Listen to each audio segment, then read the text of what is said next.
Gracias por los pastores que se conectaron, los que se van a conectar, Señor. A los hermanos te pido que tú los bendigas, Señor. Padre, te pido que tú refresques nuestra memoria, Padre, para poder, Señor, expresar, Señor, todo lo que hemos estudiado, mío. Gracias, Señor. Gracias, Señor, por el pastor Kim, Señor. Gracias por, Señor, por su ministerio. Gracias, Padre, por todas las personas que están en ellos, Señor, que son de gran bendición, que son canales de bendición para nuestras vidas, Señor. Muchas gracias, Señor, por la vida de Fabián, mi Dios, que es el que, Padre, colabora, mi Dios, y es de gran ayuda, mi Dios, Padre, en el nombre de Jesús. Gracias, Señor. Amén y amén. Amén. Gloria a Dios. Amén. Amén. Bueno, comenzamos. Vamos a comenzar con la introducción del libro de la primera de Corintios, ¿no? Cuando se nota ahí, no, todavía no salió. Bueno, nosotros cuando empezamos a estudiar y hacer las notas o de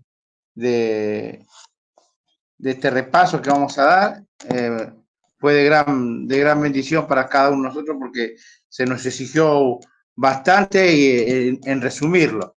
Así que nos llevó un poco de tiempo estudiarlo y damos gracias a Dios. Como digo, siempre gracias a Fabián, que es el que maneja todo esto de la parte de la tecnología y para pasar las diapositivas, ¿no?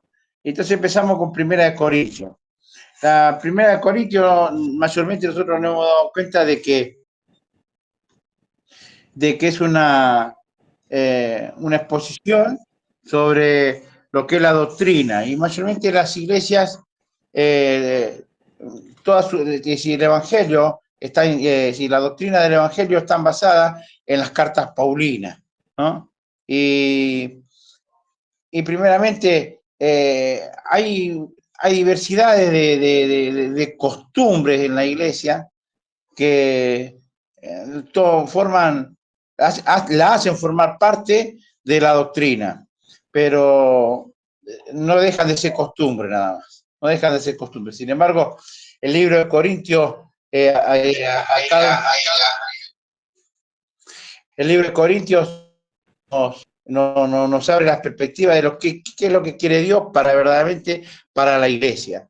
Entonces, como se abre esa perspectiva, nosotros vemos que en el capítulo 1, el versículo 1 al 9, tenemos una instrucción de los dones iniciales y la participación de Cristo en la iglesia. Ve acerca de las divisiones, en el capítulo 5 tenemos un caso de un hermano que es perverso, ¿no? Uno que tomó notoriedad ahí en la iglesia de Corintios, de que se quedó con la esposa de su padre, y Pablo toma ahí una decisión de que ese hermano sea expulsado, ¿no? Más adelante en la otra carta lo resuelven el problema, pero son cosas comunes que nosotros tenemos hoy en día en la iglesia, y que como hermanos, como pastores, tenemos que tratar de resolverlo de la mejor manera posible, ¿no? ¿Cómo es la mejor manera posible? Es yendo a las Escrituras. ¿Qué es lo que dice la Escritura? Entonces, el libro de Corintios habla sobre todo esto. Tanto la primera carta como la segunda, ¿no? Y según estábamos estudiando, hay una tercera parte que no está escrito, ¿no? Hay una tercera parte que no se encuentra, pero con estas dos me parece que fue suficiente para dejarnos todas las cosas en claro. El punto 4 acerca de los pleitos entre los creyentes, el 5 acerca del abuso de la libertad, que muchas veces este abuso de la libertad hoy en día se convierte en un libertinaje, y si nosotros no somos bíblicos en este sentido, hacemos desastre, como vemos que están haciendo desastre muchas de las personas, ¿no?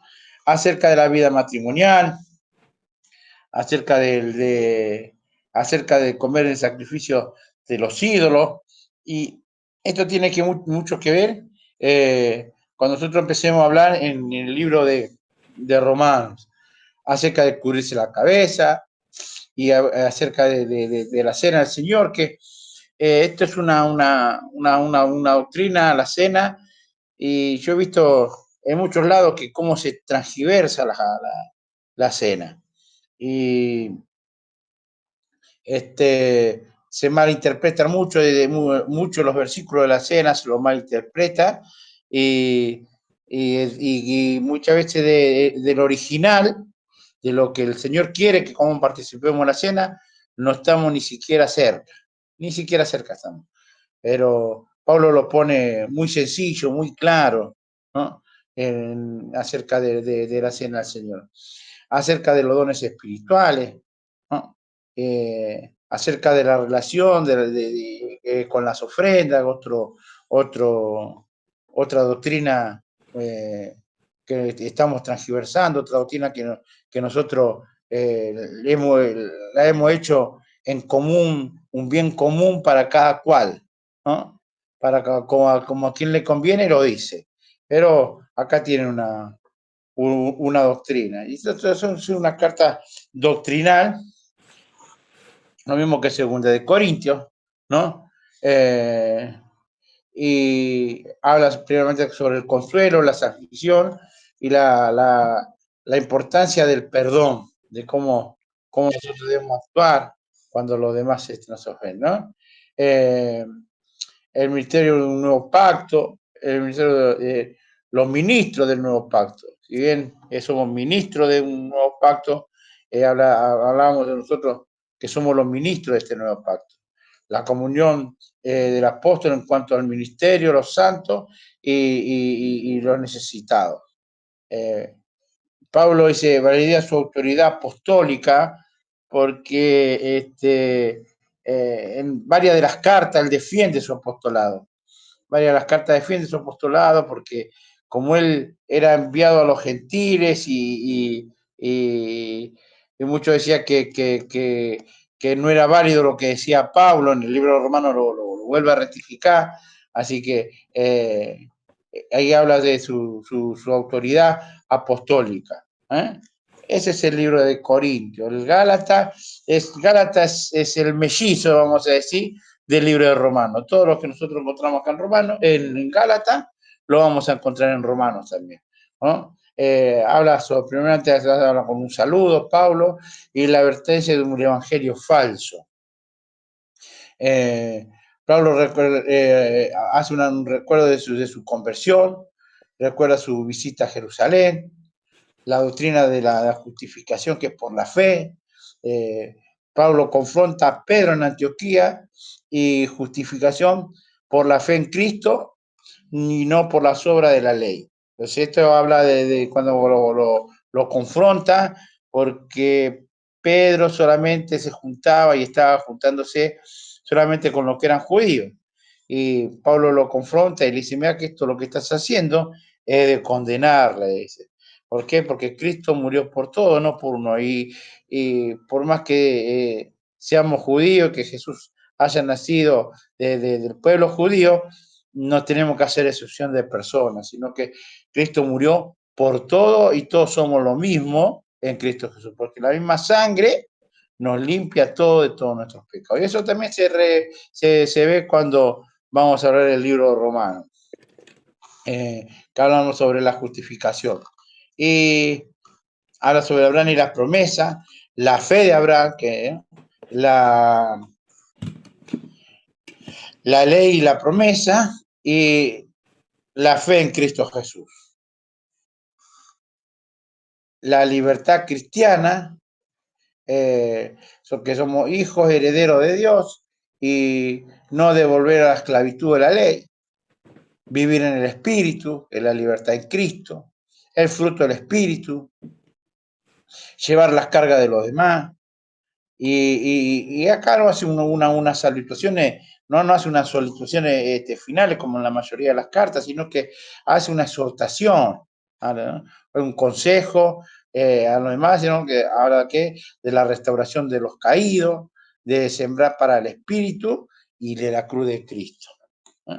Esto es Gálatas y Efesios, hace la misma instrucción, siempre defendiendo su apostolado, Pablo, dice, y habla sobre la acción de gracia y la oración por los efesios. Estaban pasando un momento crítico los efesios, en el momento de escribir Pablo, dice, y la obra de Dios en Cristo. ¿Y cuál era la obra de Dios en Cristo Jesús? Era la elección y predestinación, que en eso hay una confusión y un encuentro entre varios denominaciones, ¿no? Pero está hablando de una manera en la cual da la libertad a que nosotros también podamos elegir al Evangelio, y también da la libertad desde aquellos que pensar, de aquellos que son predestinados. Así que deja un pensamiento abierto Pablo acá en este sentido, por más que en otras cartas también lo dice, y es algo que si uno no lo estudia bien y no lo tiene bien claro, trae mucha confusión, mucha confusión. Yo me acuerdo que con un hermano que es bautista, con ese hermano hemos pasado largas horas hablando sobre este tema y casi nunca llegamos a una conclusión cierta porque él tiene su pensamiento aférrimo en este sentido y bueno, son estos pensamientos que muchos no ponen como conclusión final si somos salvos o no somos salvos, y ahí no está diciendo en ninguna manera de que si somos salvos por elegir o si somos salvos por la predestinación, ¿no? No lo deja bien claro. Entonces, y habla de la redención por la sangre de Cristo, por eso es la importancia ahí que Pablo ni bien termina si en estos versículos, del versículo 6 en el 7, habla de la redención de la sangre de Cristo, que lo que nos salva a nosotros es esa redención, que somos limpios por la sangre de Cristo, aceptar la sangre de Cristo. El Espíritu Santo como una garantía, ¿no? Como un sello, la oración por la revelación y el entendimiento, y acá en un punto 3 que pusimos así, es la unidad en Cristo Jesús. ¿La unidad qué? La unidad entre los judíos y los gentiles, ¿no? Los judíos y los gentiles, la unidad en el ministerio revelado, la unidad en la oración y fortaleza espiritual. Espiritual, dice. Caminar en unidad. Y eso es lo que tratamos de sobrellevar, porque es algo caminar en unidad siempre trae algunas algunos motivos ¿cómo le puedo decir? De escollo en el camino que tenemos que tratar de superarlo mutuamente, ambos, los que vamos caminando juntos, ¿no? Entonces habla de una exhortación de vivir en unidad, una renovación en el espíritu, vivir en amor y en luz. Habla de unas relaciones familiares en la iglesia, una relación familiar, y acá está una cosa que sea una armadura de Dios, ¿no? La armadura de Dios. Y sabes que yo estaba viendo la armadura de Dios, y mayormente nosotros como cristianos decíamos que la mayor arma poderosa que tiene el cristiano es la oración, pero Pablo acá no la pone, ¿no? Cuando uno habla de la armadura de Dios, habla de esa armadura que Dios nos da, sabe una cosa que no está la oración. Y entonces nos llegamos a preguntar, ¿por qué no está la oración en la armadura si siempre decimos que la mejor arma que tiene el cristiano es la oración? Y sabe de que está hablando, concluyendo Pablo ahí en el versículo 18 y 19, en los versículos todos, habla de que es el individuo, ¿no? Somos nosotros el arma. Es decir, en oración, pero cómo nosotros nos presentamos, que Pablo más adelante, es en el libro romano, en el versículo 12, cuando habla de los deberes cristianos, y le va a decir Pablo, te ruego que te presentes, ¿no? Como sacrificio vivo, es decir, que las personas se tienen que presentar. ¿Y cómo nos presentamos ante Dios? A través de la oración, ¿no? A través de la oración. eh, habla de una despedida, unas bendiciones finales, y agradeciendo sobre una solicitud de oración, ¿no? Que esto es bueno para cada uno de nosotros. Filipenses. Eh, Filipense, Pablo, acá nosotros vamos a encontrar una palabra que es regocijándose, ¿no? De regocijo. ¿Sí? En casi todos los capítulos va a hablar de algo de regocijarse, regocijados, regocíjense y estén contentos, estén alegres. ¿No? Está siempre en Filipenses, porque sé que los filipenses estaban pasando por una situación muy estrecha. Vamos a ver más adelante que no estaban bien unidos, él exhorta a unos hermanos, a unas hermanas que sean del mismo sentir, ¿no? Por eso Pablo empieza con estas salutaciones, haciendo una oración de gracia y nación de gracia y oración por los filipenses, ¿no? La prisión de Pablo y su impacto en el Evangelio, la vida y la muerte de Cristo, la exaltación de vivir dignamente del Evangelio. Pablo pone ahí esa actitud, ¿no? De cómo él vivía entre medio, cómo se manejaba entre medio de los cristianos. El ejemplo de la humildad de Cristo, exhortando a la unidad y a la humildad, el ejemplo supremo de la humildad de Cristo, y trabajar en la salvación con temor y temblor. Consejos prácticos y ejemplos personales, ejemplos de servicio de Timoteo, Pafrodito, ¿no? La advertencia contra la confianza en la carne, perseverancia y el llamado celestial, la exhortación sobre la alegría, la paz, la oración, eso es lo que yo le decía anteriormente, el agradecimiento y el apoyo de los filipenses, ¿no? De que Pablo habla de que de su pobreza ellos se acercaron y dieron y tenían para ayudarse, diciendo que cada uno de nosotros siempre tenemos que esforzarnos a colaborar con la obra de Dios, tenemos que esforzarnos, ¿por qué? Porque a través de la colaboración hay muchos siervos de Dios que pueden llevar el Evangelio hacia adelante, ¿no? Y hacer unas bendiciones finales y haciendo con un saludo. El libro de Colosenses habla de una acción de gracia por la fe y el amor a los colosenses. La supremacía de Cristo, que es la imagen de Dios, la reconciliación a través de Cristo, ese es un ministerio que se nos dio también a nosotros, la reconciliación, el ministerio de la reconciliación y la perseverancia en la fe. Y la advertencia contra las herejías, los peligros de la filosofía y tradiciones humanas, la libertad en Cristo, no ser atrapado en el legalismo ni en la adoración a los ángeles, que eso es muy común en estos días, ¿no? En estos días. Y no hace mucho estábamos hablando, si nosotros con un hermano también en la fe, estábamos hablando y si era como permitido o aceptado activar ángeles, como hoy dice, activo ángel, hay muchos que están ahí. Y bueno, son cosas que Pablo lo pone bien claro acá en el libro de Colosenses. El llamado a buscar las cosas de arriba, al revestirse del nuevo hombre en Cristo y vivir en la unidad y el amor. Y en el revestirse en el nuevo hombre en Cristo, habla de que el hombre viejo está viciado, el hombre viejo está enfermo, le dice Pablo. El hombre viejo, así que revestiste de las cosas del hombre creado según Dios, no el natural, ¿no? Es decir, volver al principio, cómo Dios creó al hombre, y que no está viciado, que no está enfermo.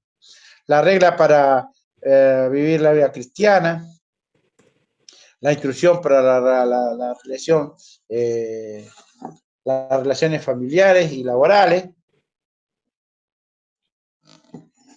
hacer todo esto en el nombre del Señor. Y las recomendaciones finales y saludos. Y vuelvo a reiterar ahí la importancia de lo que es la oración. ¿No?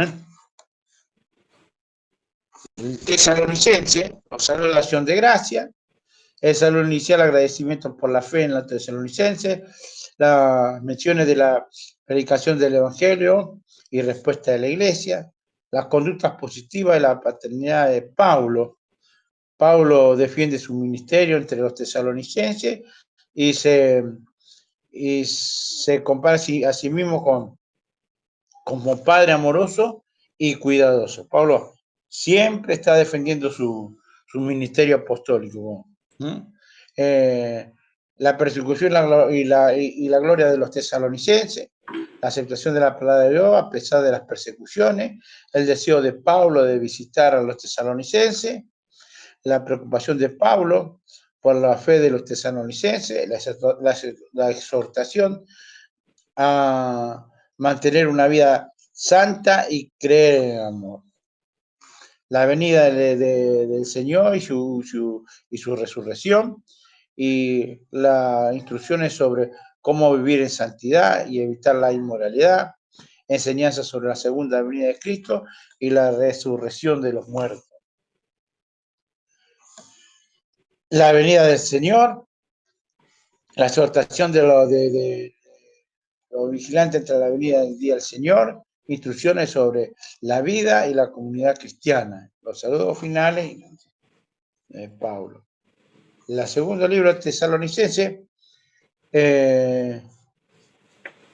vemos que hace una expresión de gratitud por la fe, el amor de la iglesia, que va en crecimiento, ¿no? A pesar de todas las luchas, las persecuciones que ocurría, la iglesia seguía creciendo, seguía avanzando.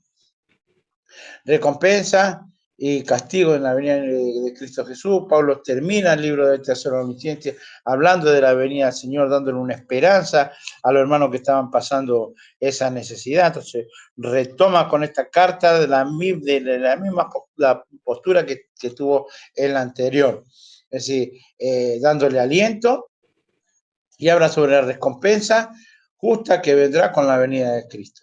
Que todo lo que nosotros hacemos, si bien nosotros no vamos a ser salvos por las obras, pero sí se nos va a pedir cuenta de las obras que nosotros hagamos. Habla sobre la recompensa justa que vendrá con la venida de Cristo, menciona el castigo para aquellos que rechazaron el Evangelio. El día del Señor y la apostasía, aborda la preocupación de la iglesia sobre la venida de Cristo, explica antes de su venida y sobre una apostasía y la manifestación del hombre de pecado. Y esto como nosotros podemos ver en estos días, ¿no? Que cuando pasó lo del COVID, hubo como un despertar, que Cristo venía y la gente se volcó al Evangelio, pero cuando se fue extendiendo, se fue pasando el tiempo, volvieron a lo mismo, y eso se llama apostasía. Y ahora en estos días, con la guerra que está en el Medio Oriente, con Israel y Hamas, vemos casi lo mismo, ¿no? Y se hace bien patente la apostasía. Recuerdan que el Señor va a venir, pero ninguno lo está esperando. Hace una exhortación sobre la perseverancia en el Evangelio, anima a los tesalonicenses a mantenerse firmes en la fe, insta a aferrarse a las enseñanzas transmitidas, a oración y bendición, pide oración por su propio ministerio, pronuncia bendiciones sobre la iglesia, instrucciones para la disciplina, las directrices sobre cómo tratar a aquellos que son desobedientes en la iglesia, exhorta a los creyentes a que no cansarse de hacer el bien, concluye con los saludos y las bendiciones finales. Primera Timoteo, este es el libro de Timoteo y el libro de Tito, son considerados cartas pastorales, ¿no? Porque acá no le habla general a la iglesia, sino que específicamente le habla a Timoteo y le habla a Tito, son unas cartas personales que le mandan. Entonces, se ve que es una carta también contrae consigo mucha doctrina del Evangelio, pero son personales. Entonces, tomamos como esto como cartas pastorales. Empieza con el saludo y le da la advertencia a las falsas enseñanzas. ¿no? El saludo y agradecimiento en el 1 y el 2, y la advertencia entre las enseñanzas falsas. El propósito de la ley y la gracia, testimonio de la conversión de Pablo, advertencia sobre la apostasía, instrucción sobre la oración y la conducta de la iglesia, instrucción sobre la oración, la conducta de las mujeres en la iglesia, las cualidades de los líderes de la iglesia, las cualidades de los obispos, las cualidades de los diáconos, que el propósito de la epístola y la advertencia adicional.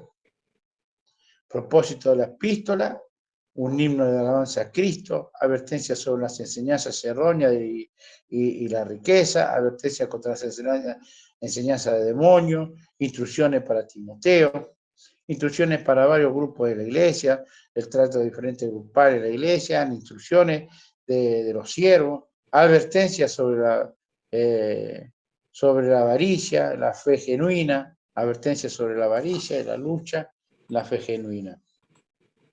El segundo libro es lo mismo, ¿no? En la acción de gracia hay un estímulo hacia Timoteo, acción de gracia por la fe a Timoteo, exhortación de mantener el don de Dios, el ejemplo de Onesíforo, no siempre no puedo, Onesíforo, instrucciones por las enseñanzas de la perseverancia, ejemplos útiles en la casa, evitar discusiones inútiles, discriminación de los últimos tiempos, descripción de los últimos tiempos, la inspiración de las escrituras, la importancia de la palabra de Dios. Encargos finales, la predica la palabra, terminar la carrera, la vida de Pablo y su deseo de ver a Timoteo. Saludos personales, ¿no? La bendición final. Y esta es la carta a Tito, también considerada carta pastoral. Carta acerca de Pablo dirigida a Tito, la bendición inicial, el propósito de la carta, nombrar ancianos, advertencias sobre los falsos maestros, características de los cretenses, representados a los falsos maestros, conducta y propiedades para diferenciar los grupos, ¿no? Instrucciones para diferentes edades, género, enseñanzas sobre la gracia de Dios, llamamiento a vivir una vida piadosa, exhortación a la obediencia y a la bondad, recordar la vida pasada, la justificación por la gracia, hacer el bien, evitar contienda, advertencias finales y saludos.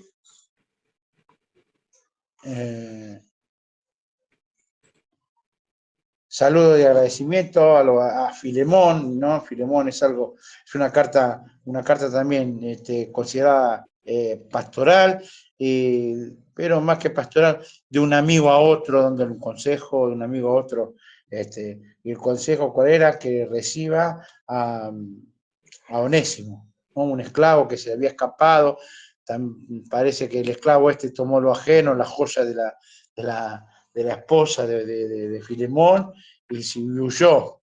Y ahora Pablo lo envía de nuevo y le pide que lo reciba, pero no ya como siervo, sino como hermano en Cristo, ¿no? Pablo le saluda a Filemón y otros miembros de su casa, agradece a Dios por la fe, el amor de Filemón, por su colaboración en el ministerio. Pablo menciona a Onésimo, un esclavo que se había escapado de Filemón y que ahora se había convertido a Cristo. Pablo intercede por Onésimo y pide a Filemón que lo reciba de vuelta, no como esclavo, sino como siervo en Cristo Jesús. Pablo espera visitar a Filemón en un futuro, confía en que cumplirá con su solicitud. Pablo envía salutaciones finales por otros colaboradores y líderes de la iglesia, ¿no? Y nosotros hemos puesto acá el libro de Hebreos también, ¿no? Lo hemos incluido al libro de Hebreos, aunque a muchos hay una controversia si lo escribió Pablo o no lo escribió Pablo, y sobre los autores hay muchos pensamientos, pero lo hemos pues siempre es un motivo aparte, en cada vez que nosotros estudian cartas paulinas, siempre se lo excluye, y lo quise incluir porque es importante, porque visto que en los estudios que hacen sobre la iglesia y sobre la palabra de Dios, el libro de Hebreo lo excluye. Así que nosotros vimos que era importante hacer estos puntos. Por más que no lo podemos desarrollar por el tiempo, pero hemos puesto los puntos que nosotros hemos visto que son como excluyentes, ¿no? Jesús es superior a los ángeles. La revelación de Dios a través de su Hijo. Jesús es exaltado sobre los ángeles. La aceptación a presentar a la atención de la salvación. ¿Sabes por qué nosotros pusimos esto también? Porque hay muchas religiones, muchas sectas que niegan la deidad de Cristo, niegan ese Jesucristo, como Jesucristo es verdaderamente Hijo de Dios.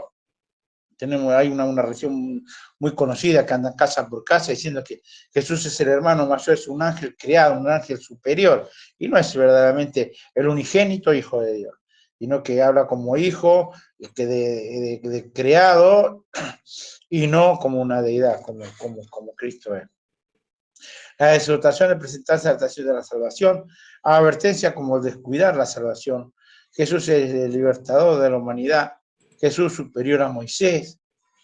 La comparación entre Jesús y Moisés, nos vamos a ver entre el capítulo 3 del 1 al 6, la advertencia contra la incredulidad, el reposo del pueblo de Dios, la promesa del reposo de Dios, Jesús es el gran sumo sacerdote,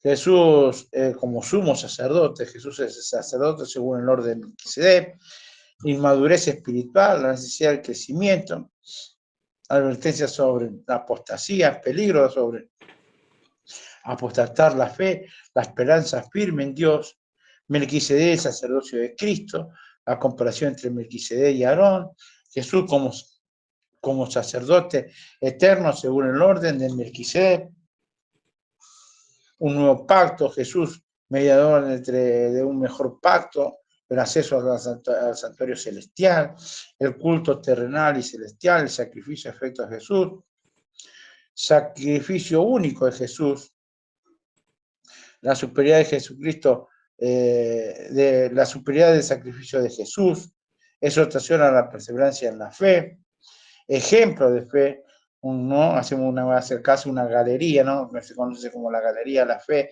de los hombres que mantuvieron su fe, catálogo del héroe de la fe en la historia, y esto nosotros hemos visto